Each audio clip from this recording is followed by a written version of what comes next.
अल्हम्दुलिल्लाह वकफ़ा वस्सलातु वस्सलामु अला इबादिहि allज़ीना इस्तफ़ा खुसूसन अला अफ़ज़लिहिम व ख़ातमिन नबिय्यीन मुहम्मदिनिल अमीन व अला आलिहि व सहबिहि अजमईन। अम्मा बादु फ़क़द क़ाल अल्लाहु तबारक व तआला कमा वरद फ़ी सूरति तग़ाबुन अऊज़ु बिल्लाहि मिनश शैतानिर रजीम बिस्मिल्लाहिर रहमानिर रहीम। मा असाब मिन मुसीबतिन इल्ला बिइज़्निल्लाह व मन युमिन बिल्लाहि यहदि क़ल्बहु वल्लाहु बिकुल्लि शैइन अलीम। व अतीउल्लाह व अतीउर रसूल फ़इन तवल्लैतुम फ़इन्नमा अला रसूलिनल बलागुल मुबीन। अल्लाहु ला इलाहा इल्ला हु व अलल्लाहि फ़ल्यतवक्कलिल मुअ्मिनून। या अय्युहल्लज़ीना आमनू इन्न मिन अज़वाजिकुम व औलादिकुम अदुव्वन लकुम फ़हज़रूहुम व इन तअफ़ू व तस्फ़हू व तग़फ़िरू फ़इन्नल्लाह गफ़ूरुर रहीम। इन्नमा अम्वालुकुम व औलादुकुम फ़ित्नह वल्लाहु इन्दहु अज्रुन अज़ीम। फत्तक़ुल्लाह मस्ततअतुम वस्मऊ व अतीऊ व अन्फ़िक़ू ख़ैरन लिअन्फ़ुसिकुम वमन यूक़ शुह्ह नफ़्सिही फ़उलाइका हुमुल मुफ़्लिहून। इन तुक़रिदुल्लाह क़र्ज़न हसनन युज़ाइफ़हु लकुम व यग़फ़िर लकुम वल्लाहु शकूरुन हलीम। आलिमुल ग़ैबि वश्शहादतिल अज़ीज़ुल हकीम। सदक़ल्लाहुल अज़ीम। रब्बि इश्रह ली सदरी व यस्सिर ली अमरी वहलुल उक़दतम मिन लिसानी यफ़क़हू क़ौली।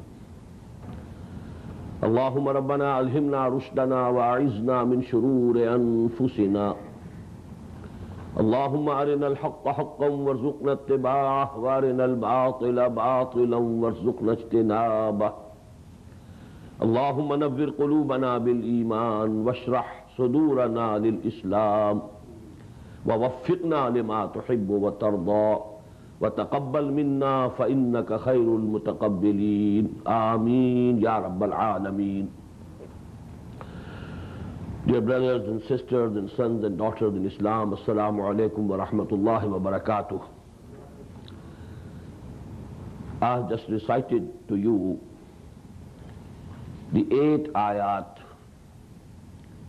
of the second section of Ruku of Surah Taghabun. As you know, the 4th lesson of the second part of our selected course of study of the Quran, which we are discussing in this series of lectures, consists of Surah Taghabun. As I told you, this surah consists of total 18 ayat.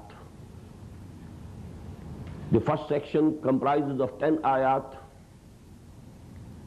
and the second section comprises of 8 ayat.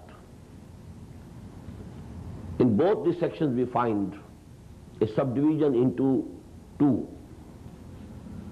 In the first section of Ruku we found, in the first 7 ayat there is a narration, a narrative description of Iman. Tawheed discussed in 4 ayat, the institution of prophethood in 2 ayat, and then the resurrection and the life hereafter, the day of judgment, in 1 ayat. And then in 3 ayat there was a very strong call to believe in all these things. فَآمِنُوا بِاللَّهِ وَرَسُولِهِ وَالنُّورِ الَّذِي أَنزَلْنَا وَاللَّهُ بِمَا تَعْمَلُونَ خَبِيرٌ. In the second section we have the same subdivision. In the first 5 ayat we shall see there's a description of the results, or we may call them the fruits of true Iman, real Iman. not the legal iman only, not the verbal attestation only, the iman which reaches the level of personal conviction. Then you know in the next 3 ayat, the remaining 3 ayat, there is again a call. فَاتَّقُوا اللَّهَ مَسْتَطَعْتُمْ. And in both the places we find the kalama fa. So, this is like this, this is like this, this is like this, so accept it. This is result number 1 of iman, this is result number 2 of the iman, this is result number 3 of the iman, so do it, go ahead. So this is a very beautiful description and analysis of the contents and the subjects which have been discussed in this Surah Al-Mubarakah, Al-Azimah. But before we proceed to the detailed study of the second section, as I told you in the end of my previous session, 2 points still remain to be discussed regarding the first section. And let us first of all pay that debt and then proceed forward. We find the last verse of the first section, وَالَّذِينَ كَفَرُوا وَكَذَّبُوا بِآيَاتِنَا أُولَٰئِكَ أَصْحَابُ النَّارِ خَالِدِينَ فِيهَا. Now why is this addition of takzeeb to kufr? Is not one word sufficient, kufr? It's all comprehensive. وَالَّذِينَ كَفَرُوا وَكَذَّبُوا. Addition of another word. In our speech, human speech, we add synonymous words only for the sake of increased emphasis. But that is rhetoric. But in the kalam of Allah, in the speech of Allah, there cannot even be a single additional word without its necessity and without its meanings. So here it is not rhetoric, it means something. And actually, when these questions you pose to yourself and then you think over it, then actually new meanings, new wisdom that is revealed to the student of the Quran. Now what is it? Just as we have seen that iman has 2 components. The testimony of the nature, that is the basis of iman. كُلُّ مَوْلُودٍ يُولَدُ عَلَى الْفِطْرَةِ فِطْرَةَ اللَّهِ الَّتِي فَطَرَ النَّاسَ عَلَيْهَا. This good nature, unpolluted, unimpaired, unperverted nature, just as we find in the case of Luqman. So that is actually the first necessary component of iman. And in the Ayatul-Nur of Surah An-Nur which we found, it has been termed the light within, the light of nature. To this is added the light of Wahi. That is actually, the iman is completed when there was pure nature, unperverted nature, the testimony of the nature, the person reached certain level of iman by his thinking, by using his intellect. Ulul albab, qawmi yaqilun. But this thinking, this use of the intellect should be under the guidance of pure nature. And a man reaches a certain level. And then the rest is completed by wahi. Rabbana innana sami'na munadiyan yunadi lil iman. And I quoted the ayah from the last part of Surah Ash-Shura. Ma kunta tadri mal kitabu wal iman walakin ja'alnahu nuran nahdi bihi man nasha'u min ibadina. And that is why we found in Surah An-Nur, Nurun ala Nur. Nur of the fitrah, light of the nature, and to it is added the light of the wahi. So in the same way, kufr has also 2 components. A kafir, an unbeliever, first of all suppresses his own nature, suppresses the testimony of his own nature. And I told you this is actually the literal meaning of the word kufr. to suppress something, to erase something, to remove something, to hide something. He is suppressing, he is hiding the testimony of his nature. This is kufr. And added to it is takzeeb. Now, when the call of wahi comes to him, when the call from some prophet or messenger of Allah comes to him, he repudiates, denies. He declares it to be false. He says, you are a liar. There's nothing coming from Allah. So actually it's a double crime, not single. First of all, you suppress the testimony of your own nature. This is kufr. And to this kufr has been added takzeeb. Now when that wahi came, that message came through a messenger of Allah subhanahu wa ta'ala, he rejected it. And not only rejected it, he declared it to be false, to be a lie. Nothing from Allah. This is his own composition. He is himself saying something. And he is only telling a lie when he says that it is coming to him from Allah subhanahu wa ta'ala. Now when this is completed, that is why, you know, I quoted the ayah from Surah Al-Naml. It's very important. Ayah 14. وَجَحَدُوا بِهَا وَاسْتَيْقَنَتْهَا أَنفُسُهُمْ. Although their hearts believed in it, Fir'aun recognized that Moses, whatever he is saying, is correct. All the people, the chieftains of his court, recognized. But they denied. They refused to accept. In the same way, Quran says, يَعْرِفُونَهُ كَمَا يَعْرِفُونَ أَبْنَاءَهُم. These learned people of the Jews, the ulama, they have recognized Muhammad sallallahu alayhi wa sallam and Quran, just as they recognize their own sons. Can there be any difficulty in recognizing your own sons? Out of thousands of people, you'll immediately recognize, he is my son. يَعْرِفُونَهُ كَمَا يَعْرِفُونَ أَبْنَاءَهُم. And then they are denying. So actually, two parts of Iman and corresponding to and converts to those two elements of Iman, there are two elements of kufr.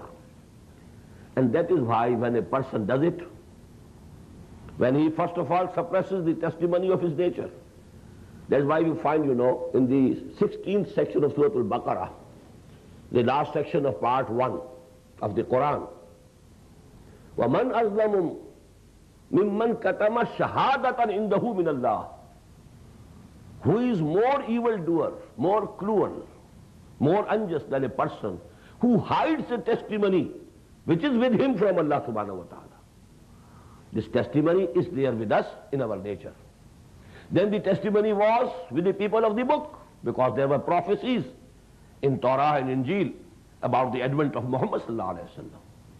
So actually hiding and concealing the testimony that Allah subhanahu wa ta'ala gives to somebody is the biggest crime. وَمَنْ أَظْلَمُ مِمَّنْ كَتَمَ شَهَادَةً عِنْدَهُ مِنَ اللَّهِ وَمَا اللَّهُ بِغَافِلٍ عَمَّا تَعْمَلُونَ. So when a person commits this crime number 2, and that is takzeeb. Crime number 1 is kufr, suppressing the testimony of the nature. And crime number 2, over and above that, and that is takzeeb, denying the wahi. Now, so to say, the seal is, final seal is put on him, on his heart from Allah subhanahu wa ta'ala. Khatam Allahu ala qulubihim. Taba Allahu ala qulubihim. Now that seal on their fate has been fixed on their hearts. Now they will not be able to embrace Islam or to understand the truth, because they have rejected it. After their own hearts testified that it is correct. A person who goes to that level, now actually he closes the door of all divine guidance for himself. And that is the final fate of those people. So this is actually here, وَالَّذِينَ كَفَرُوا وَكَذَّبُوا بِآيَاتِنَا. Why have you? وَالَّذِينَ كَفَرُوا وَكَذَّبُوا بِآيَاتِنَا. Both these words are meaningful. It's not rhetoric, it's not simple addition of synonymous words as we do in our human language. Both are meaningful. Number 2 point. And that is, that concerns the wisdom and philosophy of the Quran. We know a word, khalidina fiha, repeated so many times, khalidina fiha, about the people of Jahannam and people of Jannah, both. Khalidina fiha. What is khulud? Khulud is forever.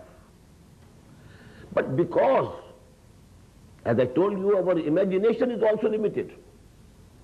Our comprehension is limited. Our understanding is limited. Even our imagination is limited. So eternity, forever, it is unimaginable for us. That is why in the Quran we find a word added to it. Khalidina fiha abada. Abada is again a synonymous word. But why has it been added? Not without any reason. To give you some impression that it's going to last very long, very long, very long. It's going to be eternal. But because you can't have the conception of eternity, so another word to be added, so that that effect is produced. And we find this addition of abada to khulud, both in case of Jahannam, hell, as well as in case of Jannah, heaven or paradise. But at different places. There are two places in the Quran which are an exception, where we find a simultaneous contrast, that this additional word of abada, it is added when the discussion is about Jannah. It is not added when the discussion is about Jahannam or the hell. One of those places is this surah. That ayah is not written here. ذَلِكَ يَوْمُ Taghabun, we read the last two ayat. وَمَنْ يُؤْمِنْ بِاللَّهِ وَيَعْمَلْ صَالِحًا يُكَفِّرْ عَنْهُ سَيِّئَاتِهِ وَيُدْخِلْهُ جَنَّاتٍ تَجْرِي مِنْ تَحْتِهَا الْأَنْهَارُ خَالِدِينَ فِيهَا أَبَدًا ذَلِكَ الْفَوْزُ الْعَظِيمُ وَالَّذِينَ كَفَرُوا وَكَذَّبُوا بِآيَاتِنَا أُولَٰئِكَ أَصْحَابُ النَّارِ خَالِدِينَ فِيهَا. No abada added here. وَبِئْسَ الْمَصِيرُ. The other place in the Quran is Surah Al-Bayyinah. إِنَّ الَّذِينَ كَفَرُوا مِنْ أَهْلِ الْكِتَابِ وَالْمُشْرِكِينَ فِي نَارِ جَهَنَّمَ خَالِدِينَ فِيهَا أُولَٰئِكَ هُمْ شَرُّ الْبَرِيَّةِ إِنَّ الَّذِينَ آمَنُوا وَعَمِلُوا الصَّالِحَاتِ أُولَٰئِكَ هُمْ خَيْرُ الْبَرِيَّةِ جَزَاؤُهُمْ عِندَ رَبِّهِمْ جَنَّاتُ عَدْنٍ تَجْرِي مِنْ تَحْتِهَا الْأَنْهَارُ خَالِدِينَ فِيهَا أَبَدًا رَضِيَ اللَّهُ عَنْهُمْ وَرَضُوا عَنْهُ ذَلِكَ لِمَنْ خَشِيَ رَبَّهُ. Two places of the Quran where there is a simultaneous contrast, that to khulud abada is added for the paradise, not for the hell. On the basis of this, two great thinkers of Islam, who are in all the other aspects not only different from each other, diagonally opposite to each other. You must be knowing the biggest Imam among the Sufia is Shaykh Muhyiddin ibn Arabi, and among the Salafis the biggest Imam Shaykh ibn Taymiyyah rahimahullah, Al-Imam ibn Taymiyyah. And they are, so to say, because Ibn Taymiyyah is a later person historically. Well, Ibn Arabi could not have said anything against Ibn Taymiyyah, but Ibn Taymiyyah rahimahullah has said many things against him. He has criticized him bitterly. He declares him at some places a zindiq. But at one point, it's very strange. These both great thinkers of the Islam, they are unanimous. They hold the same opinion. And that is that Jannah is eternal. Eternal, eternal, no ending to it. But Jahannam, hell is not eternal. Very long time, very long time, very long time, but a time will come when it will end. This is the opinion of Ibn Taymiyyah rahimahullah and Shaykh Muhyiddin ibn Arabi, whom the Sufia, the Mutasawwifin, most of the mystics in Islam, they call him Ash-Shaykh al-Akbar. And they are very much different from each other in their approach, in their opinions. But at this point, their opinions coincide.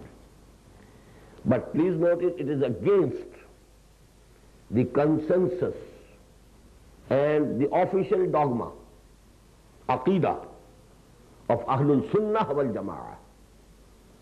They hold the opinion that both the Jannah and Jahannam are eternal. But I just mentioned to you, it's a food for thought. I don't want to discuss it anymore. But because the place, one of the places is this surah, that khulud, but added to it, this khulud, there is abada, additional word of abada in case of Jannah, not in the case of Jahannam. So these were the 2 points which I wanted to bring to your notice. And now the second ruku, as I have told you, the sequence in this second ruku, just like the first ruku or section is, in 5 ayat we shall find the changes which should occur in the feelings of a mu'min, in the point of view of the mu'min, in the mental attitude of the mu'min, in the value structure of the mu'min, and then his practical conduct in life. It must be revolutionized. A person who is not believing in Allah and the resurrection and the day of judgment and the life hereafter, the eternal life of the hereafter, and in the institution of wahi and prophets, and there's a person who believes in all these things, there should be a world of difference between their attitudes, their thinking. And you know, this iman, if it is true and real iman, not only a dogma, not only a racial creed. With most of us today, it's not conviction. It's only a racial creed. We believe in certain things only because we were born of Muslim parents. We were taught to believe in these things from the very beginning. There is Allah and Muhammad sallallahu alaihi wasallam, and Qiyamah, and Malaika, and you know, Jannah and Jahannam. These things we have been hearing from the very childhood. So we tend to believe in these things. At least we say we believe in these things. But if we peep into the depths of our hearts and decide for ourselves, do I really believe in these things? Am I really convinced? Maybe that the answer is to the negative. But I don't want to dilate on this point. Iman, if it is real, must produce certain results. We have already seen 2 results in the 6 ayat of the last section of Surah Al-Imran. فَالَّذِينَ هَاجَرُوا وَأُخْرِجُوا مِنْ دِيَارِهِمْ وَوُضُوا فِي سَبِيلِي وَقَاتَلُوا وَقُتِلُوا. The activism, as you call it, the Islamic activist, and which you know today they call the Islamic fundamentalist. Well, he is an activist. He wants that Islam should be supreme. He wants that Islam should be established as a living reality, living entity, as an actual politico-socio-economic system. He wants that the kingdom of heaven and earth should be established, kingdom of Allah. So actually for that, they have to make hijrah, they have to make jihad, they have to suffer in the way of Allah, they have to bear the persecution, they have to bear the threats to their lives. So this is one side, as I told you, of the picture of the character of a mu'min, فَالَّذِينَ هَاجَرُوا وَأُخْرِجُوا مِنْ دِيَارِهِمْ وَأُوذُوا فِي سَبِيلِي وَقَاتَلُوا وَقُتِلُوا. The fourth section of our selected course of study would deal exclusively with these realities, this side of the picture of the character of a mu'min. The other side of the picture, فِي بُيُوتٍ نَزِنَ اللَّهُ أَن تُرْفَعَ وَيُذْكَرَ فِيهَا اسْمُهُ يُسَبِّحُ لَهُ فِيهَا بِالْغُدُوِّ وَالْآصَالِ رِجَالٌ لَا تُلْهِيهِمْ تِجَارَةٌ وَلَا بَيْعٌ عَنْ ذِكْرِ اللَّهِ وَإِقَامِ الصَّلَاةِ وَإِيتَاءِ الزَّكَاةِ يَخَافُونَ يَوْمًا تَتَقَلَّبُ فِيهِ الْقُلُوبُ وَالْأَبْصَارُ. This is the second side. But you know, both are apparent. This side is also visible. If somebody has made hijrah, if he is fighting for the cause of Allah, if he is bearing the persecution in the way of Allah, well, people can see it, it's visible. In the same way, one is praying, one goes to the mosque 5 times a day, one, you know, is paying his zakah, the obligatory charity, it is also visible. Now there's a third dimension, as I said, to the character of the mu'min, and that is the inward feelings. What is his angle of view? How he thinks about the wealth of this world. What are his feelings about the relations, relatives, the relations of blood and flesh? What is his feeling about the calamities, afflictions? What are his feelings about, you know, whom he trusts, in whom he places his trust? All these things, you know, they are discussed in the second ruku of this Surah Al-Mubarakah Al-Azimah. And now please let me give you, because you know this is a very lengthy, all-comprehensive subject. How many results should come? How many fruits of real Iman? But to be concise, to be brief, Allah subhanahu wa ta'ala has adopted a sequence. First you should understand the sequence. First visualize a human being, a man or woman. All are human beings, ba'dukum min ba'd. We have discussed it. إن المسلمين والمسلمات والمؤمنين والمؤمنات والقانتين والقانتات إلى آخر الآية. A human being as an individual. His personality has 2 aspects. Something happening to him or her. There are accidents, incidents, occurrences, happenings which affect him. And either these are pleasant or unpleasant. Something happens which is pleasant to you. It brings you happiness. Something has happened which is unpleasant to you. It brings grief and sorrow for you. There's some loss. Now these are something which is happening to you. It might be coming from so many agencies. Somebody has done some harm to you, someone, some person, some enemy. Or there some harm has come to you through some natural agency. Maybe a lightning has struck your house and you have the damage. Maybe some of your relatives might have been killed. This calamity to you has not come through some person. It's a natural calamity. But you group them together. Whether it is natural calamity or it is coming from some person, but it is affecting you. What should be your attitude towards these calamities, towards these afflictions, towards these incidents which are happening to you, which are affecting you? What is the result of Iman regarding this aspect of human behavior? The second aspect of human personality is things which are coming out from you, your deeds, your actions. All these, you know, your organs, hands, feet. You are committing something, you are doing something, some action, some deed. They might be good, they might be bad, they might be evil, they might be virtuous.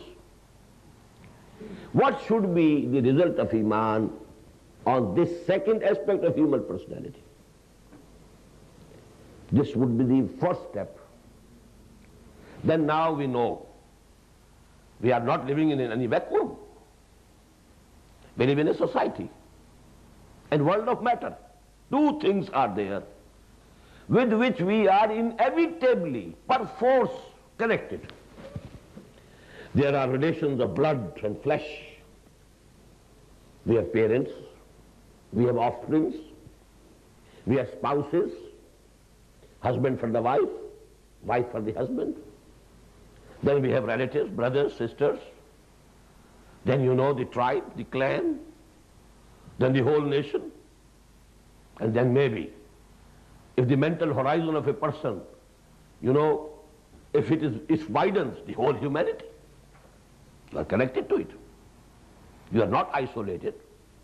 You are living in a society. What should be your attitude towards these relations, blood relations, these connections of blood and flesh? If you have true Iman, then because you are living in this world of matter,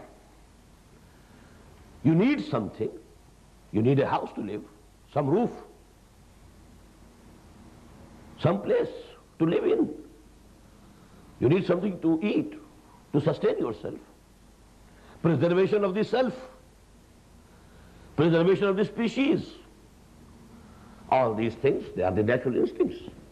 These are real needs. And you are affected by these things also. What is the attitude of a moment towards these things? So these should be the four questions.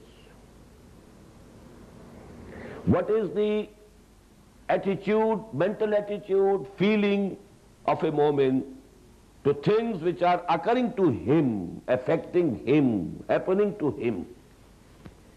What should be the position of what is coming out of him by way of deeds and actions?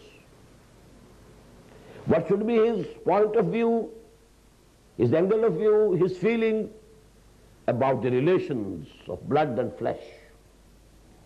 What should be his mental attitudes towards the wealth, the material articles and objects of this world?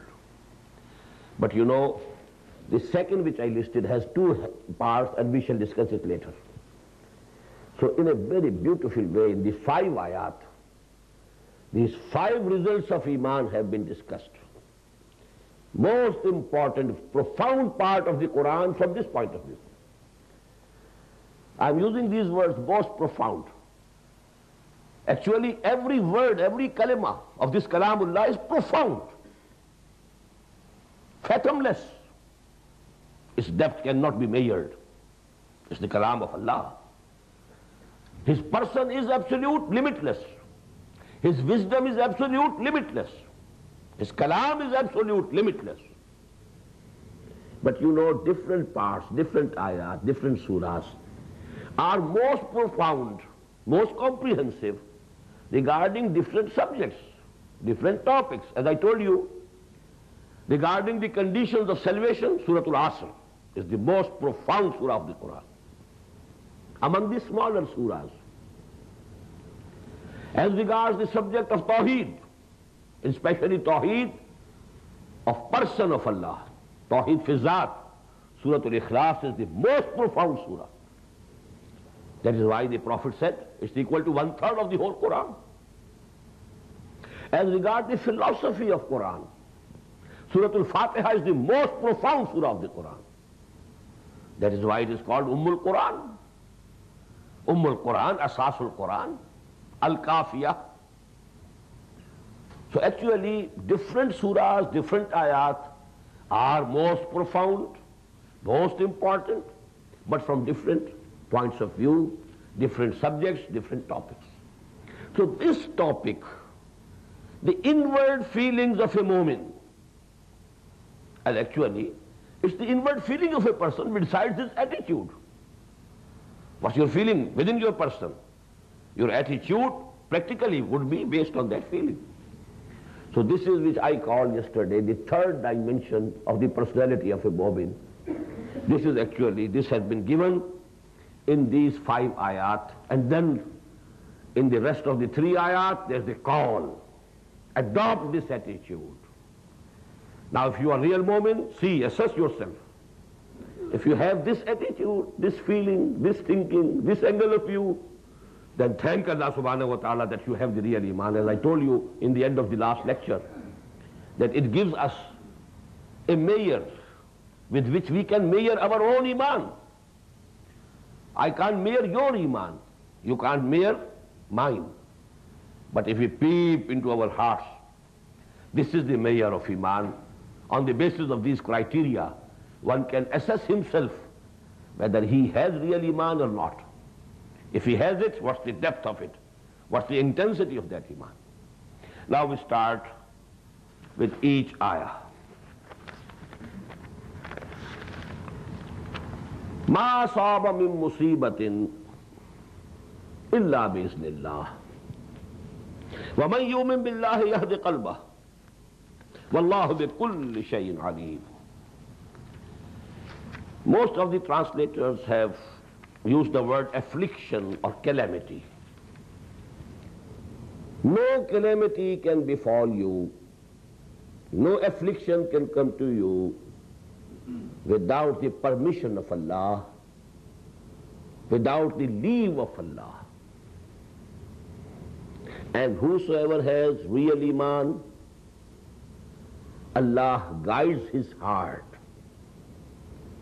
Ma asaba min musibatin illa biiznillah. I have a different view, I will tell you later. But the translation is, by most of the translators, no affliction, no calamity can befall you illa, except biiznillah, the permission of Allah, or the leave of Allah. Wa man yu'min billah, whosoever has real iman on Allah subhanahu wa ta'ala, yahdi qalbah, he guides his heart. To what? That we shall discuss later. Wallahu bi kulli shay'in alim. And verily Allah is in the knowledge of everything. He knows everything. Everything is in his knowledge. Now, asaba yusibo in Arabic literally means any happening, whether it is pleasant or unpleasant. We find in the second section of Surah Al-Hajj, وَمِنَ النَّاسِ مَنْ يَعْبُدُ اللَّهَ عَلَى حَرْفٍ فَإِنْ أَصَابَهُ خَيْرٌ اطْمَأَنَّ بِهِ وَإِنْ أَصَابَتْهُ فِتْنَةٌ انقلب عَلَى وَجْهِهِ خَسِرَ الدُّنْيَا وَالْآخِرَةَ. There are certain people who want to do ibadah to Allah, but they don't want to plunge into the main current. They remain, alongside the coast, saving themselves, not to plunge into the main current. And what is their attitude? In asabahu khairu, if something good, pleasant comes to him, itmanna bihi, he is satisfied. So for khair also the same word asaba. In asabahu khairun itmanna bihi. Wa in asabathu fitnatun, and if some fitna, some trial, tribulation, some testing, some persecution comes to him, inqalaba ala wajhihi, he falls down on his face. He falls down. Khasira dunya wal akhirah. This is the loss and failure of this world as well as the hereafter. ذَلِكَ هُوَ الْخُسْرَانُ الْمُبِينُ. Here actually there is a contrast. There are people, when they come to believe something, they put everything on stake. Har che baad abad, they plunge into the main current. I have accepted it. I have to proclaim it. I have to stand by it. Now I have to live with it and die for it. This is a man of character. He totally identifies himself with a cause. And there are other people who like something, who adopt something, who choose something, but they are not ready to take afflictions or persecution for that. Not to sacrifice anything. Save yourself. Allama Iqbal has said, تو بچا بچا کے نہ رکھ اسے، تیرا آئینہ ہے وہ آئینہ کہ شکستہ ہو تو عزیز تر ہے نگاہ آئینہ ساتھ میں. If you have accepted something, now you should be ready to sacrifice everything for its sake. But actually, few people have that strength of character. Mostly people want to be good. They want to do good. They want that there should be glory, should come to our deen, but not ready to do any sacrifice themselves. This is the character discussed here. But only I quoted this ayah to show you that the word asaba yusibo, it can be is applicable to something pleasant as well as to something unpleasant. وَمِنَ النَّاسِ مَنْ يَعْبُدُ اللَّهَ عَلَى حَرْفٍ فَإِنْ أَصَابَهُ خَيْرٌ اطْمَأَنَّ بِهِ وَإِنْ أَصَابَتْهُ فِتْنَةٌ انقلب عَلَى وَجْهِهِ خَسِرَ الدُّنْيَا وَالْآخِرَةَ. But usually this word is used for something unpleasant. This is the common usage. مَا أَصَابَ مِن مُصِيبَةٍ إِلَّا بِإِذْنِ اللَّهِ. It covers both good and bad. If something good has come to you, where from it has come? It could not have come to you without the permission of Allah subhanahu wa ta'ala.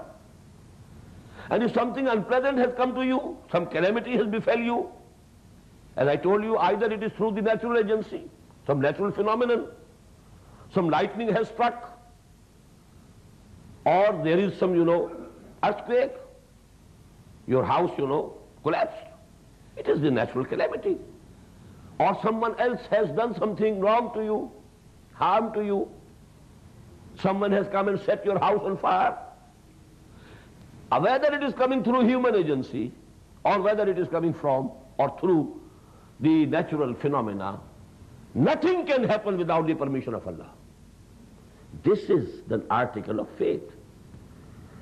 Now if you know this, then وَمَنْ يُؤْمِنْ بِاللَّهِ يَهْدِ قَلْبَهُ.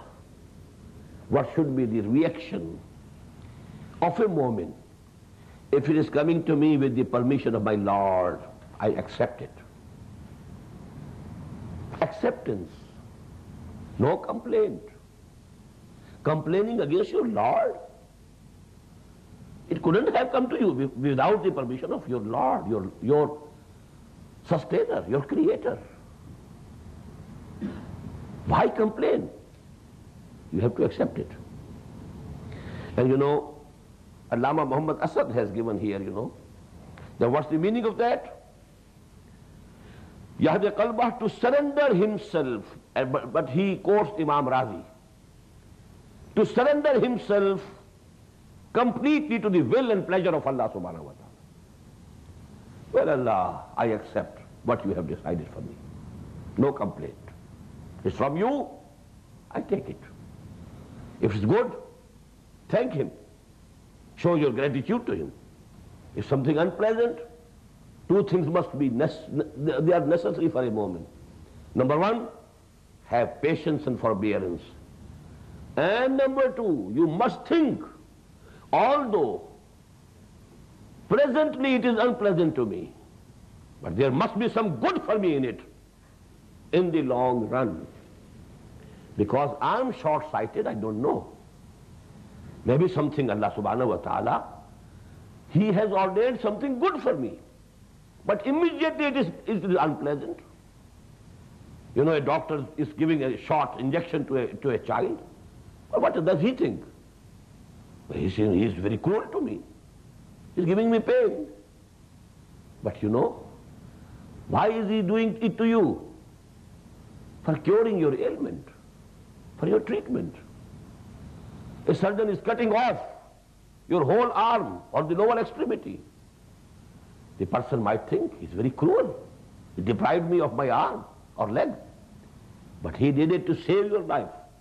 It had become gangrenous. It would have killed you. You are saved with the loss of a limb. So actually, when Allah subhanahu wa ta'ala has decreed something for me, it is He who has permitted it. He is my Lord. He is my well-wisher. He is my friend. Allahu waliyyul lazina amanu. Allah is the wali of Ahle Iman. He is the helper. He is the friend. He is the supporter of all who really believe. Can you do some harm to your friend? to someone whom you love? Allah loves you if you are real mu'min. إِنَّ اللَّهَ يُحِبُّ الَّذِينَ يُقَاتِلُونَ فِي سَبِيلِهِ صَفًّا كَأَنَّهُمْ بُنْيَانٌ مَرْصُوصٌ وَاللَّهُ يُحِبُّ الصَّادِقِينَ. Allah loves you if you are really truthful in your iman. If you are doing your duties towards Him, then He is loving you. Will He ever decide something which is harmful for you? No. Although something appears to be harmful to me presently, instantaneously, for the time being, but definitely there is some good behind it. For my Lord, my Allah, who loves me, who is my wali, who is my friend, who is my well-wisher, He cannot ordain anything which is evil for me. Now this, you know, a revolution has happened in your thinking. No complaints. وَمَنْ يُؤْمِنْ بِاللَّهِ يَهْدِ قَلْبَهُ. You know, we have in Arabic and Persian very beautiful poetry regarding this issue. This we call taslim-o raza. Be pleased, keep pleased with the pleasure of Allah subhanahu. If He has decided it for me, well, okay, I accept it. He is my Lord, without any complaint. And believing that there must be some good for me in the long run. Although it is appearing to me to be painful. Quran says, it is just possible that you think that something is harmful and bad for you, but it is actually good for you. It's also possible that you think something is good for you, but it is bad for you. كُتِبَ عَلَيْكُمُ الْقِتَالُ وَهُوَ كُرْهٌ لَكُمْ وَعَسَىٰ أَن تَكْرَهُوا شَيْئًا وَهُوَ خَيْرٌ لَكُمْ وَعَسَىٰ أَن تُحِبُّوا شَيْئًا وَهُوَ شَرٌّ لَكُمْ وَاللَّهُ يَعْلَمُ وَأَنْتُمْ لَا تَعْلَمُونَ. It's just possible that you might dislike something, but it's good for you. On the contrary, it's just possible that you might not only love something, but it is harmful for you. Only Allah knows, you don't know. That is, that is why the best dua, the most important dua, that the Prophet ﷺ taught to his companions, just as he taught the Quran. Remember these words. The Sahaba say that the Prophet ﷺ taught to us this dua, this prayer, which is called dua-o-istikhara, to ask for good from Allah subhanahu wa ta'ala. To resign yourself to the will of Allah. Oh Allah, I resign myself to whatever you like. I'll accept it. Because you know I don't know. That dua, al-istikhara. Allahumma inni astakhiruka bi'ilmika wa astaqdiruka biqudratika wa as'aluka min fadlika al-azim fa innaka taqdiru wa la aqdiru wa ta'lamu wa la a'lamu wa anta 'allamul ghuyub. Allahumma in kunta ta'lamu anna hadha al-amra khairun li fi dini wa ma'ashi wa aqibati amri faqdirhu li wa yassirhu li summa barik li fi wa in kunta ta'lamu anna hadha al-amra sharrun li fi dini wa ma'ashi wa aqibati amri فَاصْرِفُوا عَنِّي وَاصْرِفْنِي عَنْهُ وَاقْدُرْ لِي الْخَيْرَ حَيْثُ كَانَ ثُمَّ أَرْضِنِي بِهِ. Oh Allah, I request khair from your knowledge, because you know I don't know. فَإِنَّكَ تَعْلَمُ وَلَا أَعْلَمُ. I don't know whether this thing is good for me or whether it is bad for me in the long run.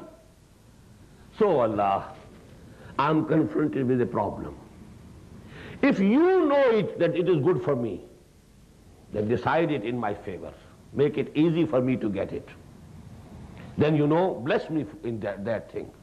And if you know that this is going to prove harmful to me in the long run, take it away from me and keep me away from this. It is resigning yourself to the will of Allah, to the knowledge of Allah. And this is we call tafweezul amri ilallah. You are handing over your matters to Allah subhanahu wa ta'ala. وَفَوَّضُ أَمْرِي إِلَى اللَّهِ إِنَّ اللَّهَ بَصِيرٌ بِالْعِبَادِ. I give away my matters to Allah subhanahu wa ta'ala. Let Him decide. Whatever he decides for me, well, I'll be happy. I'll accept it. So this is, the first result of Iman, which we call taslim raza. Let me give you certain ahadith of the Prophet ﷺ regarding this first and foremost result of Iman that should occur and happen in our thinking, in our feelings, if we have real Iman. Ma saba min musibatin illa biiznillah. Nothing can happen, nothing good or bad can come to you without the permission of Allah. Whosoever has real faith, real Iman, Allah guides his heart towards what? Taslim or raza. To remain pleased with the destiny that Allah subhanahu wa ta'ala has decided for you. To the fate that He has given you. To the decree and decision that He has given for you. And that is the meaning of radiyallahu anhum wa radu an. This mutual pleasures with each other. Allah is pleased with them and they are pleased with Allah. It doesn't pertain only to the akhirah that we shall be pleased with Allah subhanahu wa ta'ala. When Allah subhanahu wa ta'ala sends us to Jannah, we shall be pleased, no doubt. But a mu'min has to keep pleased with the pleasure of Allah subhanahu wa ta'ala in this world also. That is why we find these words, radiyallahu anhu wa radu an, in Surah Al-Ma'idah, ayat number 119. Surah Al-Tawbah, ayat number 100. Surah Al-Mujadila, ayat number 22. Surah Al-Bayyinah, ayat number 8, which I quoted before also. إِنَّ الَّذِينَ آمَنُوا وَعَمِلُوا الصَّالِحَاتِ أُولَٰئِكَ هُمْ خَيْرُ الْبَرِيَّةِ جَزَاؤُهُمْ عِندَ رَبِّهِمْ جَنَّاتُ عَدْنٍ تَجْرِي مِن تَحْتِهَا الْأَنْهَارُ خَالِدِينَ فِيهَا أَبَدًا رَضِيَ اللَّهُ عَنْهُمْ وَرَضُوا عَنْهُ. Mutual pleasure, raza. Allah pleased with his bondsman. The bondman also pleased with what Allah has given him, his lot. This is actually the first result. Now let me give you a hadith from Abdullah ibn Abbas radiyallahu ta'ala anhu.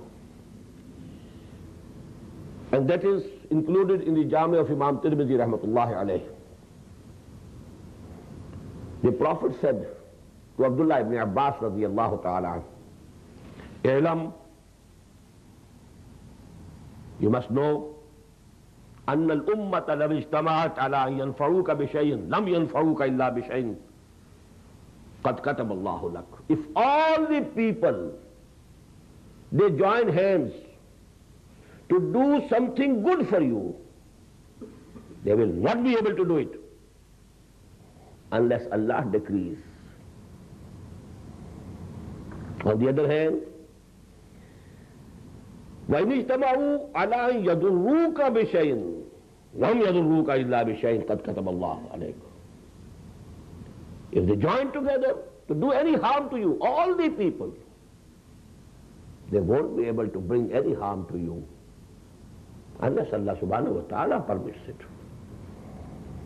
This is the meaning of La hawla wa la quwwata illa billah. Nothing good can come to me, nothing bad can come to me. Now can there be any fear for anybody? Can you have any hope from anybody? No hope. All hope from Allah. No fear from anyone. All fear from Allah. This is Iman. This is Tawheed. That is why, what is the result of Iman? Amn. Ala inna awliya Allahi la khawfun alayhim wa la hum yahzanun. These friends of Allah subhanahu wa ta'ala, they have no fear whatsoever. Whom should they fear? Nothing can happen to them. Nobody can do harm them unless Allah decrees. And if it is from Him, well, He is my Lord, He is my sustainer, He is my friend, He is my well-wisher. He cannot decide anything bad for me. I have all the faith in Him. It might be unpleasant. Presently it might be unpleasant. Just like an operation being done to me. Just like an injection being given to me. Just like I have been forced to take a medicine which is very bitter. but I know it's for my good, for my benefit. So actually whatsoever is coming, now this is actually the condition where all frustrations go away. Can there be any frustration for such a person? Can there be any sorrow for any person of this type? If something you have lost, well, it's qadarullah. Allah decided it for me. I take it. I have no complaint. No grief, no sorrow, no fear, nothing of the sort. Baru kashid ze pecha ke hast bood mara, che uqdaha ke maqam raza kushud mara. This maqam raza has taken me out from all these complexities, all these conflicts, frustrations. Why people, lose their mental balance? Grief, sorrow at some loss. What has happened to me? It should not have happened. And actually this loss of something, there was a chance. For you it might have been the chance of the life. You have missed it. Now you are grieved, you are sitting, brooding. Why this has happened? And a moment would say, definitely, this is the decision of my Lord. This thing, howsoever I liked it, and I thought that it is beneficial for me, it must be harmful to me. That is why Allah subhanahu wa ta'ala has made me miss this thing. Can there be any frustration? Can there be any, conflict? Can there be any mental imbalance for a person of this type? All these mental diseases actually, because we have no faith in Allah, because we have no iman billah. That's the real cause.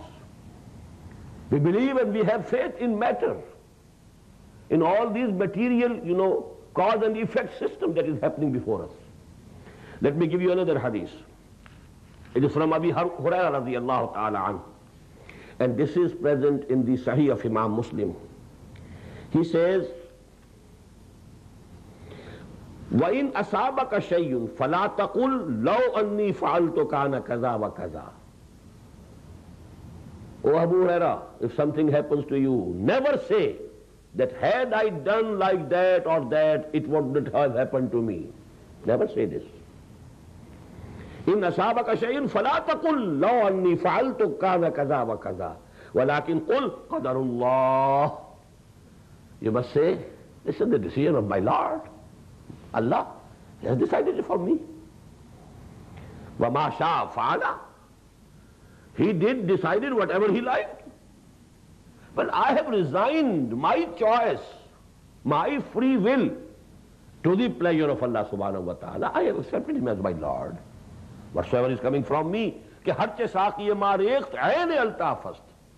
whatever he is deciding for me, it's good for me. Although it might appear to be presently harmful or unpleasant. And the last word of this hadith, profound hadith, وَإِنَّ اللَّهُ تَفْتَحُ عَمَلَ الشَّيْطَانِ.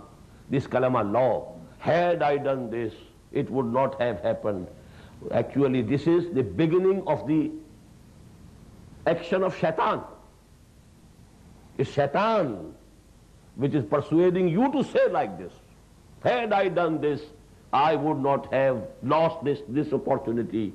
I would not have met this accident. Had I done this, I would not have sustained this loss. All this is amal al-shaitan. Inna kalamat Allah taftahu amal al-shaitan. So this is the first ayah. ما أصاب من مصيبة إلا بإذن الله ومن يؤمن بالله يهد قلبه والله بكل شيء عليم. بارك الله لي ولكم في القرآن العظيم ونفعني وإياكم بالآيات والذكر الحكيم.